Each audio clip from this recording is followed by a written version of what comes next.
अस्सलाम वालेकुम सर। वालेकुम अस्सलाम। तो शमा जी आ गई, तो शुरू किया जाए। जी सर। तो ग्रेविटेशन में हम लोगों ने क्या क्या पढ़ लिया हुआ है, देखिए। ग्रेविटेशन में सबसे पहले हम लोग ने ग्रेविटेशन का फॉर्मूला पढ़ा, G m1 m2/r², जिसमें कि force inversely proportional to R square है, जिसको हम इनवर्स स्क्वायर लॉ बोलते हैं। और m1 m2 एक दूसरे को क्या करते हैं, मल्टीप्लाई करते हैं, F is directly proportional to m1 m2, जिनको हम प्रोडक्ट लॉ बोलते हैं। इन दोनों को कॉम्बिनेशन से क्या बना, G m1 m2/r²। What is G? G is gravitational constant, जिसकी वैल्यू पूरे यूनिवर्स में कहीं पे भी नहीं बदलती। ठीक, it does not depend on medium. और जी की वैल्यू किस एक्सपेरिमेंट से निकाली गई है, तो आंसर है कैवेंडिश एक्सपेरिमेंट से। दो पेंडुलम को लटका के हमने उनको टॉर्शन हमने उसके अंदर क्रिएट किया, और टॉर्शन क्रिएट करने से उसके अंदर हमारी जी की वैल्यू आ गई। ग्रेविटेशन फोर्स कैसा है, ऑलवेज अट्रैक्टिव इन नेचर है, सेंट्रल फोर्स है। ठीक है, क्योंकि हमेशा सेंटर पे काम करता है।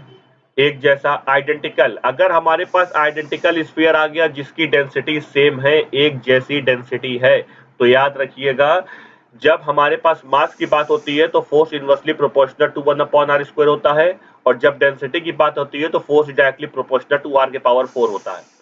ये हम लोग ने पढ़ा हुआ है। उसके बाद इसके बेस पे हम लोग ने कुछ क्वेश्चंस लगाए, क्वेश्चन लगाते गए हम लोग।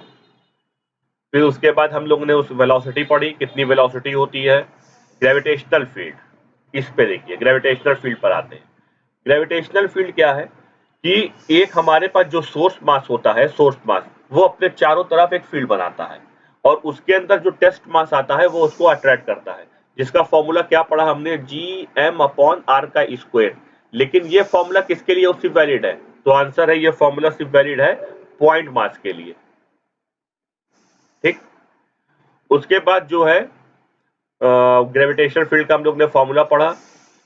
इस बीच में कहां पे एक टेस्ट मास हम रखें, टेस्ट मास किस जगह रखेंगे जहां पे कंडीशन इक्विलिब्रियम रहे, तो इसका फॉर्मूला भी हम लोगों ने पढ़ लिया हुआ है, ये देखिए। ठीक, तो ये सब सारी चीजें आप लोग को याद तो है ना शमा जी? जी सर, याद है। हाँ, उसके बाद ये देखिए, हमारे पास एक मास है मून M/81। इसका क्वेश्चन हम लोग ने किया कि कहाँ पे रख दें कि इक्विलिब्रियम कंडीशन बन जाए। उसके बाद एक क्वेश्चन हम लोग ने जीपी टाइप लगाया, ज्योमेट्रिक प्रोग्रेशन टाइप। उसमें सिर्फ कुछ नहीं करना है, ए की वैल्यू देखनी है, आर की वैल्यू देखनी है, उसके बाद ज्योमेट्रिक प्रोग्रेशन हमको निकाल के उसी में मल्टीप्लाई कर देना है, हमारा आंसर आ जाएगा। ठीक, फिर उसके बाद, हाँ भाई, सबसे important, gravitational field due to continuous mass. मेरे पास एक बॉडी आ जाती है, तो उस बॉडी में हम क्या करेंगे, पहले हम कटिंग करेंगे, कटिंग करने के बाद हम ग्रेविटेशनल फील्ड की वैल्यू निकालेंगे, कटिंग करने के बाद। और उसमें हमें पता है, पहले हमको मास निकालना होता है, लैम्डा। लैम्डा क्या होता है, लैम्डा हमारा होता है मास पर यूनिट लेंथ। लैम्डा हमारा क्या होता है, लैम्डा होता है मास पर यूनिट लेंथ। उसके बाद यहां से हम लोग ने फॉर्मूला निकाला, लेकिन ये, उसके बाद एक हम लोग ने शॉर्ट फॉर्मूला पढ़ा था, शॉर्टकट फॉर्मूला याद है ना, E = Gm/r1r2। ये फॉर्मूला कब एप्लीकेबल है, जब हमारे पास यूनिफॉर्मली मास डिस्ट्रीब्यूशन रहे। ठीक है, तो शर्मा जी यहाँ तक तो बात समझ में आ गई थी ना? जी जी। चलिए, अब आगे बढ़ते हैं। एक में होल्ड करिए, तो देखिए भाई, आगे देखिए, नोट, आज आगे बढ़ते हैं। ठीक,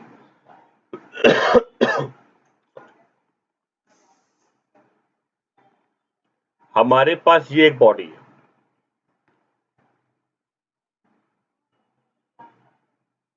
ठीक,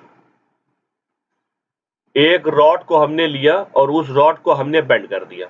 एक रॉड लेकर आए, हमने उसको हल्का सा बेंड कर दिया। ठीक शर्मा जी, अब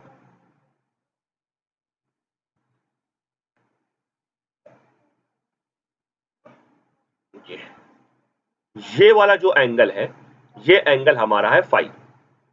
तो ये रॉड इस ओ पॉइंट पर कितनी ग्रेविटेशनल फील्ड बनाएगा, कितनी ग्रेविटेशनल फील्ड बनेगी, ये हमको निकालना है। ठीक, तो अच्छा ये बताओ, सामने वाला पॉइंट मास है कि रॉड है?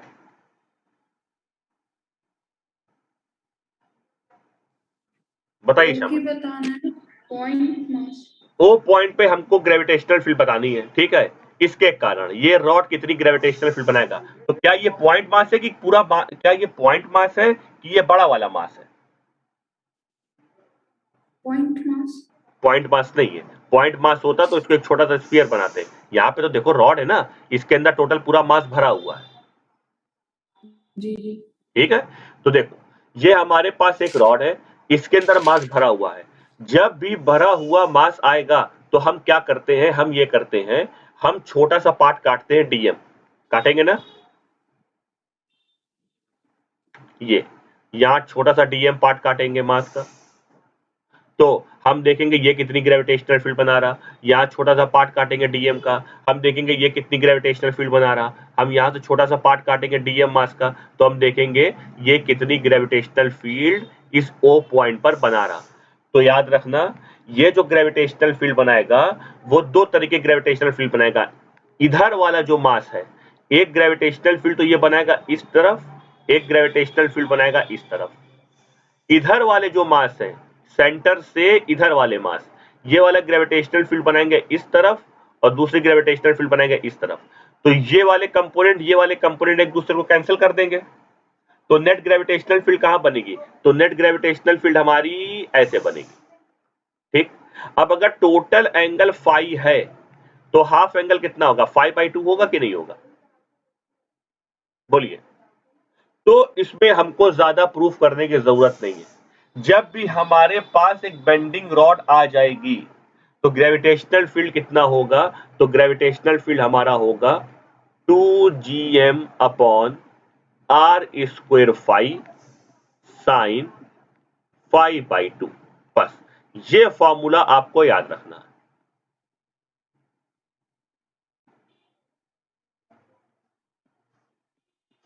ये फॉर्मूला आप याद रखिएगा, ग्रेविटेशनल फील्ड का फॉर्मूला। जब हमारे पास एक बेंडिंग रॉड आ जाएगी तो उसका फॉर्मूला होगा 2gm upon R square phi sine 5/2। लेकिन ये जो आर स्क्वायर के साथ जो फाई है ना, इस फाई में आपको रेडियन में लेना है। जो भी लीजिएगा आप रेडियन में लिखिएगा, इसमें लीजिएगा रेडियन में। ठीक है, शर्मा जी बताइए, समझ में आया? जी सर। नोट करिए इसको।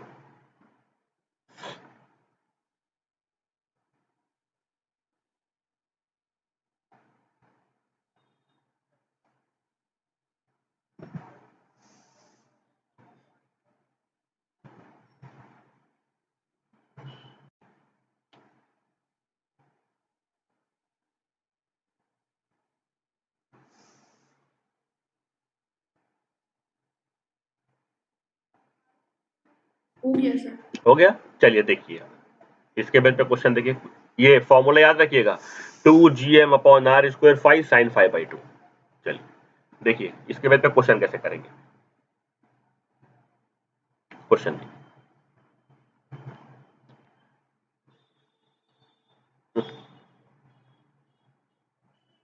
ये एक सेमी सर्कल है। ठीक, एक मिनट इसको थोड़ा सही बनाते हैं।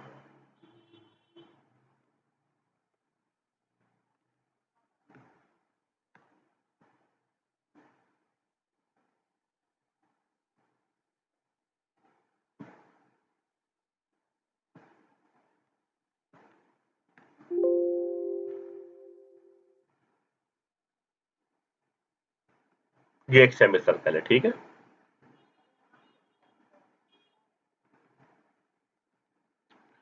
इस पॉइंट पर हमको बताना है कि ये वाला मास, एक रॉड को हमने सेमी सर्कल मोड़ दिया है, ये इस ओ पॉइंट पर कितनी ग्रेविटेशनल फील्ड बनाएगा। एक रॉड को हमने सेमी सर्कल मोड़ दिया, हाफ सर्कल। तो देखिए हमें फॉर्मूला याद है, E naught is equal to 2gm upon R square phi sine 5/2। सही है ना, फिर से E naught is equal to 2gm upon R square. हाँ भाई, कितना फाई है बताइए, फाई कितना है, 180। 180 पाई। तो 180 को रेडियन में कैसे लिखते हैं, इसको नीचे वाले को किसमें लिखना है, रेडियन में। तो इसको हमने लिखा पाई। अब फाइव। 5/2 यहां पे रेडियन में नहीं लिखना, यहां पे आपने क्या बोला 180, तो 180 आप लिखिए। तो यहाँ लिखेंगे 180 डिवाइडेड बाय 2 कितना हो गया 90। साइन 90 की वैल्यू क्या होती है 1। तो ग्रेविटेशनल फील्ड कितनी आई 2gm upon r square pi. Answer आ गया। समझ में आई बात शर्मा जी? ऐसे करना है क्वेश्चन। जी सर आ आ गया ना? नोट करिए। मतलब एक हमें देखना है रेडियन में, एक हमें देखना है आर्क में। उसके बाद जो आर्क में है उसको 2 से डिवाइड कर देना है, हमारा आंसर आ जाएगा। रॉड का मास m है, रेडियस r है, वो एग्जामिनर बता देगा आपको। हो गया सर। चलिए आगे बढ़ो। चलिए ये वाला क्वेश्चन करके दिखाइए।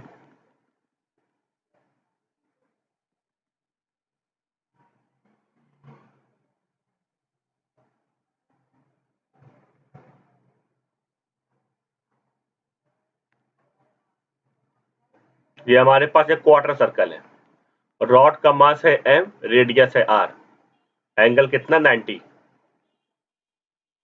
इस O पॉइंट पर हमें ग्रेविटेशनल फील्ड बतानी है। चलिए बताइए E नॉट की वैल्यू कितनी है?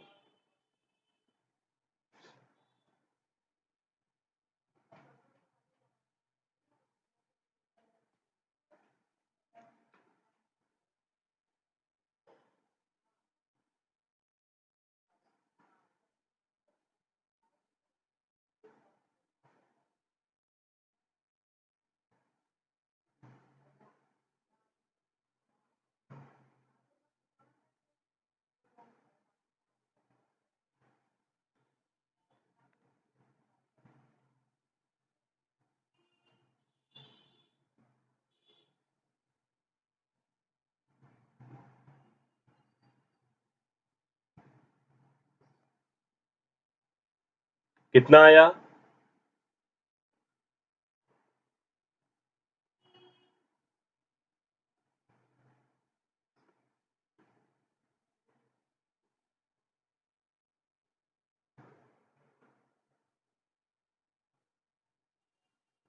Sir 2gm divide by r square into pi फिर इंटू 1/√2। बिल्कुल सही। चलिए देखते हैं, एक बार हम भी करते हैं। E naught is equal to, formula क्या था 2gm r square phi sine phi by 2। तो E नॉट जो हमारा आया वो कितना आया 2gm upon r square. Phi को क्या लिखेंगे रेडियन में, तो रेडियन में लिखेंगे पाई बाई 2। 2 ऊपर चला जाएगा तो क्या हो जाएगा 2 इंटू 2 4 हो गया। और यहाँ पे कितना है भैया साइन 90/2। तो साइन 90/2 करेंगे तो कितना आ गया 45। साइन 45 की वैल्यू 1/√2 होती है। तो ये हमारा हो जाएगा। सर मैंने ना इस फॉर्मूले का हाफ और कर दिया था, मेरे को कि आधा रोड है तो आधा एक मिनट देखते हैं। तो ऐसे 2 कर। 2 ये हो जाएगा 4gm अपॉन r स्क्वायर पाई, और साइन 45 की वैल्यू कितनी होती है 1/√2। तो ऊपर √2 से मल्टीप्लाई कर देंगे, नीचे √2 से डिवाइड कर देंगे। तो ये कितना हो जाएगा E naught is equal to 4√2, और √2 क्या हो जाएगा 2। तो इसको कैंसिल करेंगे तो ये 2 आ गया। तो ये आ जाएगा 2√2 gm अपॉन r स्क्वायर पाई। तो शर्मा सर जी आपने हाफ कहा नहीं गलती करना की, ना आपको पता लग कभी गई ना? जी सर। हाँ, गलती कहाँ हुई आपको पता लग गई। तो छोटी छोटी तो मिस्टेक से सर बचिए। हाफ नहीं करना ना कभी हाँ भी, अगर रोड पे हाफ आता है तो हाफ नहीं करना ना फॉर्मूले में कि डिवाइड नहीं बाय नहीं 2 आप नहीं करके। करना, ऊपर से भेज देना ऊपर। ठीक है sir. 2√2 gm upon r square पाई।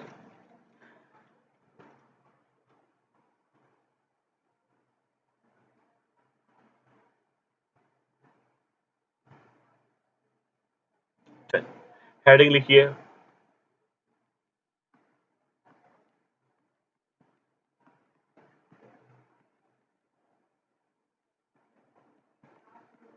Gravitational field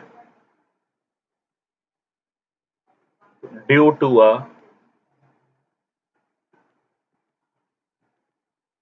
uniformly circular ring. ठीक, देखिए हमारे पास ये एक रिंग है,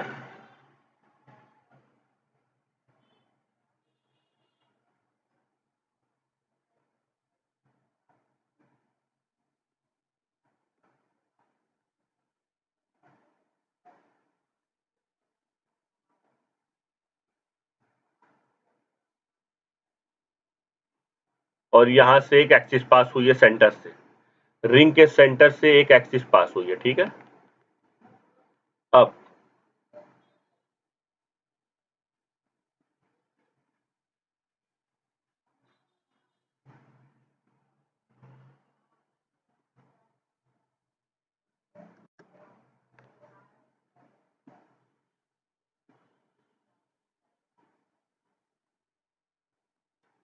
इसका रेडियस है r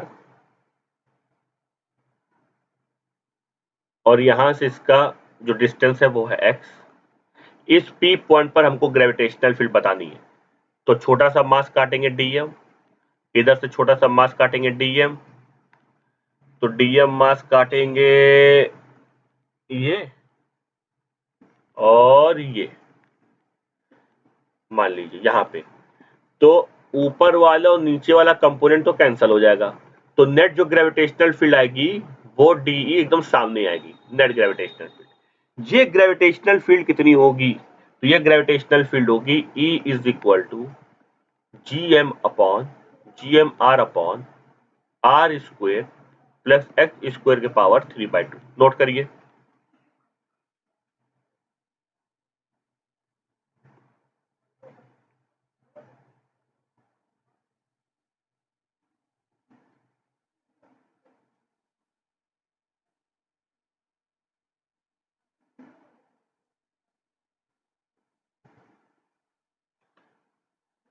या एक छोटी सी नोट चीज और देखो, एक मिनट, छोटी सी चीज और देखिए आप,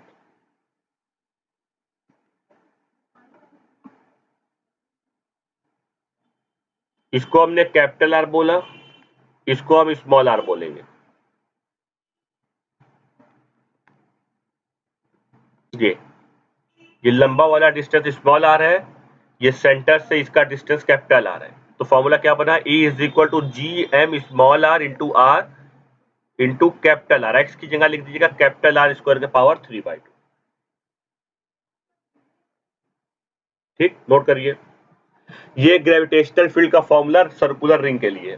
एक रॉड को हमने ऐसे पकड़ा और ऐसे घुमा के मोड़ दिया, ठीक है शर्मा जी, अर्शी समझ में आ रहा है? यस सर, यस सर आ रहा है। Yes sir. तो यहाँ पे हो गया E is equal to GM small R upon फिर स्मॉल आर का square plus capital R square के पावर 3/2। अच्छा, अब एक चीज और सुनिए, ये स्मॉल आर क्या है, तो आंसर है स्मॉल आर ये है सेंटर से लेके P पॉइंट तक के बीच का डिस्टेंस। अगर इसको हम कम करते गए कम करते गए कम करते गए कम करते गए, तो बताओ इस स्मॉल आर की वैल्यू 0 कहां पर होगी, तो आंसर है कम करते जाओ और एकदम कहां पे ले जाके रख दो, बोलो, जी सर, एट सेंटर।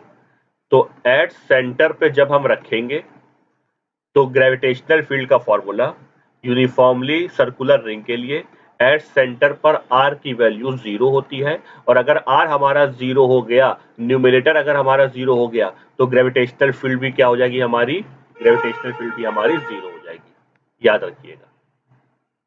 ठीक, at centre r is equal to 0, gravitational field also 0, centre पे ग्रेविटेशनल फील्ड 0 होती है। चलो, एक बात तो ये हो गई। दूसरी, एट इंफिनिटी, इंफिनिटी पे क्या होगा बताओ, अगर r को इनफाइनाइट कर दिए, तो r को अगर आप इनफाइनाइट कर देंगे तो तब भी हमारी ग्रेविटेशनल फील्ड क्या हो जाएगी, 0। तो सेंटर पे gravitational field 0, at infinity gravitational field is 0। ठीक, अच्छा, r की वैल्यू, हाँ, ग्रेविटेशनल फील्ड की वैल्यू क्या कहीं मैक्सिमम होगी, तो answer is yes, gravitational field की वैल्यू मैक्सिमम होगी। पहले इसको नोट करो, फिर हम बताते हैं।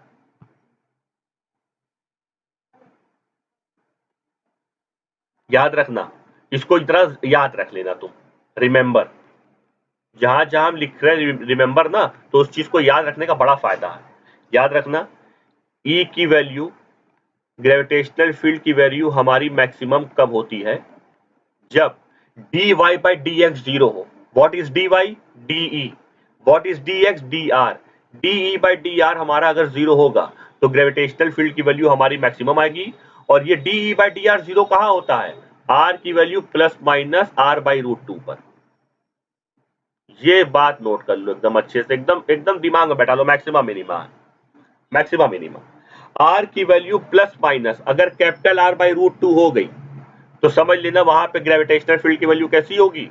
मैक्सिमम. और फॉर्मूला हमारा क्या है? ये है. बोलिए, समझ में आया इतना कि नहीं आया?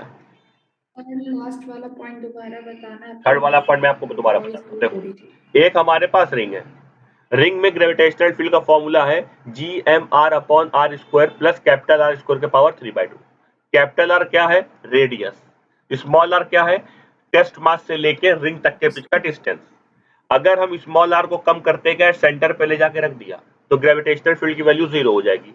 अगर स्मॉल आर को हमने इनफाइनाइट कर दिया तो ग्रेविटेशनल फील्ड की वैल्यू तब भी 0 हो जाएगी. लेकिन ग्रेविटेशनल फील्ड की वैल्यू मैक्सिमम कहां होगी? तो आंसर है मैक्सिमम वहां होती है जहां पे dy by dx 0 होता है. याद रखना, मैक्सिमम मिनिमम में ये था कि y हमारा मैक्सिमम कब होता था? जब dy by dx हमारा 0 होता है, तो वहां पे y हमारा मैक्सिमम होता है. और इसकी वैल्यू जो आती है वो आती है प्लस माइनस कैपिटल R/√2. इस वैल्यू पर हमारा r मैक्सिमम होगा तो वहां पे हमारा e मैक्सिमम होगा. ठीक है, तो ये चीज आपको याद रखनी है. अगर इसका ग्राफ बनाते हैं, मान लो इसका, चलो इसको ग्राफ से समझाते हैं. इसका ग्राफ बनाते हैं, ई और आर का ग्राफ.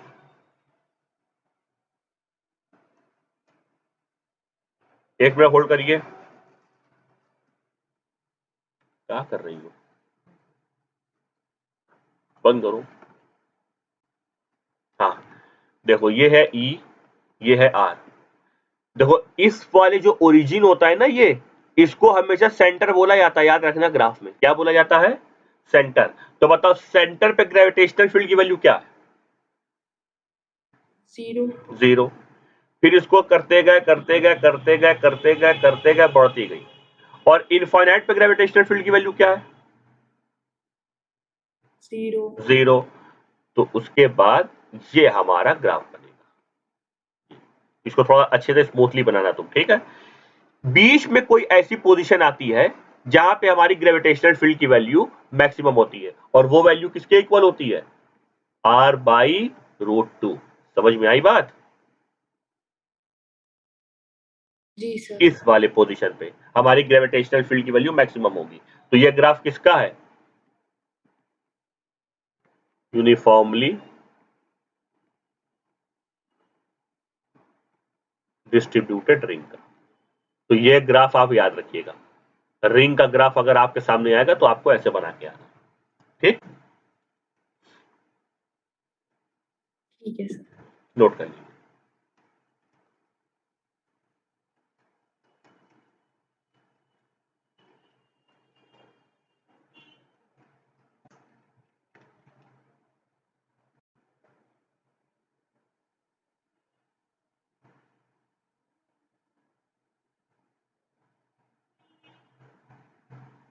टफ तो नहीं है ना? सब इजी इजी एकदम हो रहा है. जी सर. सारे फॉर्मूला चार्ट मैंने आपको भेज दिया हुआ है. अच्छा, इसका जो लेक्चर अब अपलोड होगा टेलीग्राम पे अपलोड नहीं होगा, यूट्यूब पे अपलोड होगा. तो आप लोग यूट्यूब पे जाके देखिएगा direct.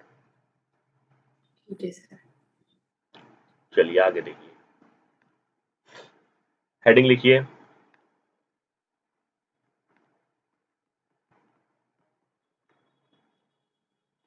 Gravitational field due to uniformly spherical shell. याद रखना, कहीं पे भी अगर ये वर्ड आ गया शेल, तो शेल का मतलब होता है एकदम खाली, अंदर से एकदम खोखला, या तो हॉलो स्फीयर. ठीक है, शेल वर्ड कहीं भी दिख जाए तो समझ लो वो अंदर से एकदम खोखला है.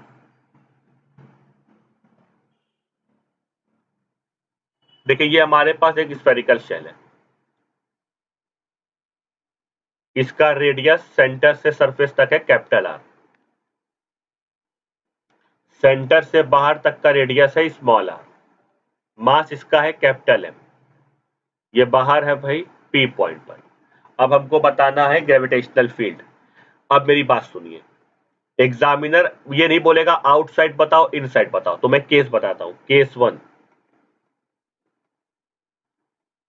ग्रेविटेशनल फील्ड आपको बतानी है कहां? आउटसाइड। आउटसाइड का मतलब होता है small R is greater than capital R. याद रखना, कभी भी अगर स्मॉल आर को कैपिटल आर से उसने बड़ा शो किया, इसका मतलब कि हमारा जो टेस्ट मास रखा हुआ है वो बाहर की तरफ रखा हुआ है, आउटसाइड रखा हुआ है। इस सिंबल का मतलब होता है small R is greater than capital R का मतलब होता है आउटसाइड। समझ में आई बात? तो यहाँ ग्रेविटेशनल फील्ड कितनी होगी? तो ये जाहिर सी बात है, अगर एक स्फीयर को हम बहुत दूर से खड़े होकर देखेंगे तो वो स्फीयर हमको पॉइंट जैसा नजर आएगा।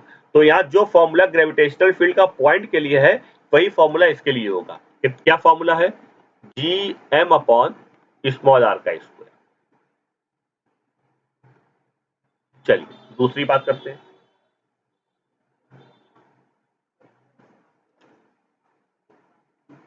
केस सेकंड, ग्रेविटेशनल फील्ड निकालिए ऑन द सरफेस। तो small R is equal to capital R. इसका मतलब जब स्मॉल आर कैपिटल आर के इक्वल हो जाए, मतलब हमने इस पी पॉइंट को पकड़ा और इसको पकड़ के, ये स्फीयर है, इसको पकड़ के लाके एकदम पॉइंट पे रख दिया, एकदम सरफेस पे रख दिया। तो यहाँ पे ये जो हमारा स्मॉल आर है वो किसके इक्वल हो गया? कैपिटल आर के। जब इस पी पॉइंट को हम यहाँ रखेंगे, यहाँ रखेंगे, यहाँ रखेंगे, या कहीं पे भी सरफेस पर रखेंगे, तो स्मॉल आर हमेशा कैपिटल आर के इक्वल होगा। तो हमारा ग्रेविटेशनल फील्ड का फॉर्मूला क्या आएगा?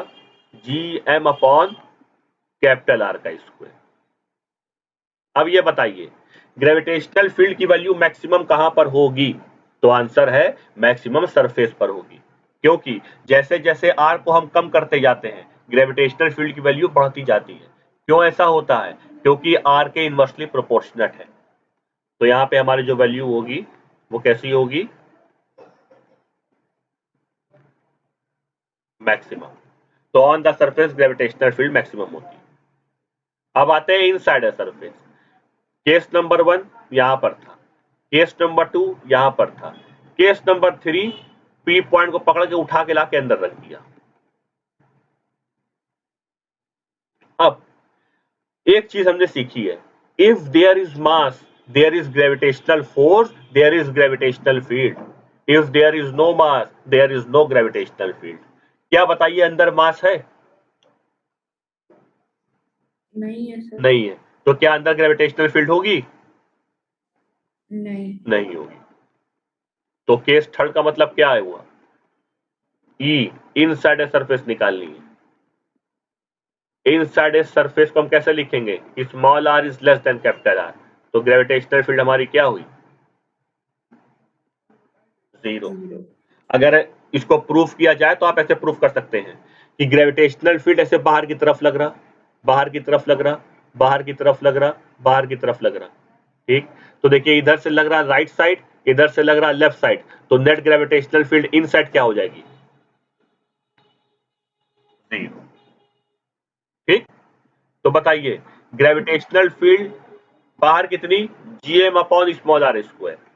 ऑन द सरफेस कितनी? GM upon capital R square. Inside कितनी? तो इनसाइड हमारी 0। अब बताइए ग्रेविटेशनल फील्ड मैक्सिमम कहां पर है? बाहर, अंदर की on the surface? On the on the surface. Surface. अब जब हम ग्राफ इसका बनाएंगे,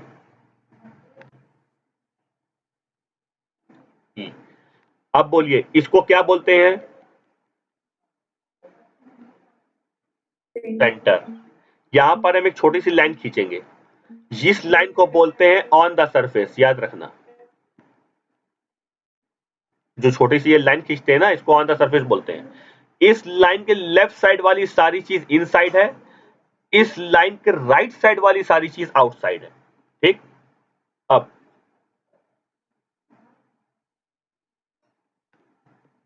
बताइए ग्रेविटेशनल फील्ड मैक्सिमम कहां है? ऑन द सरफेस पर। ऑन द सरफेस पे मैक्सिमम हमने बना दिया। ये देखिए ऑन द सरफेस पे हमारी ग्रेविटेशनल फील्ड मैक्सिमम है। अब जैसे जैसे बाहर आएंगे तो ग्रेविटेशनल फील्ड घटेगी कि बढ़ेगी?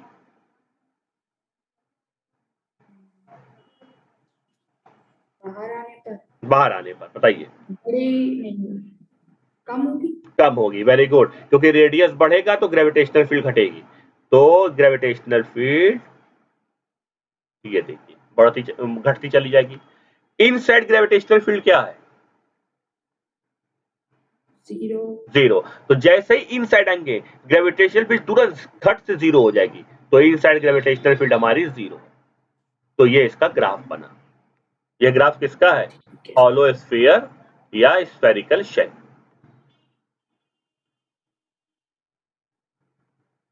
समझ में आई बात शर्मा जी? जी सर, आ गया। बना लीजिए ग्राफ, थोड़ा साफ बनाइएगा, क्लियर।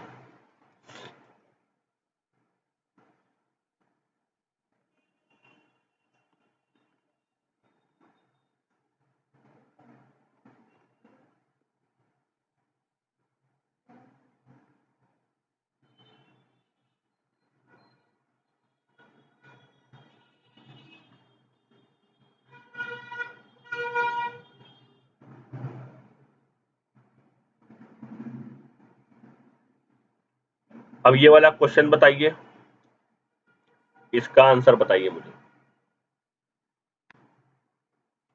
कौन सा ऑप्शन करेक्ट है? पहले पूरा क्वेश्चन पढ़िए। Which one of the following plot represent the variation of gravitational field? Gravitational field on a particle with distance small r due to a thin spherical shell। देखो shell है, shell का मतलब अंदर से खोखला। Small r is measured from center of the spherical shell। बताइए कौन सा ग्राफ करेक्ट है? सर बी है ना? B is correct option, very good. क्योंकि स्फेरिकल शेल में इनसाइड ग्रेविटेशनल फील्ड क्या होगी? जीरो, और बाहर की तरफ Zero। ऐसे घटता चला जाएगा। और ये वाला जो पॉइंट होता है ये on the surface maximum. Good, maximum. बोलिए कोई दिक्कत? नहीं सर। कोई दिक्कत नहीं, बहुत अच्छे। तो आज हम लोगों ने इतना पढ़ लिया, आज हम लोग के लिए बस इतना काफी है। एक बार इसको आप अच्छे से दोबारा रिवीजन कर लीजिएगा, ठीक है? ठीक है सर। ठीक है, ठीक है, अल्लाह हाफिज। अल्लाह हाफिज सर। हाँ बोलो।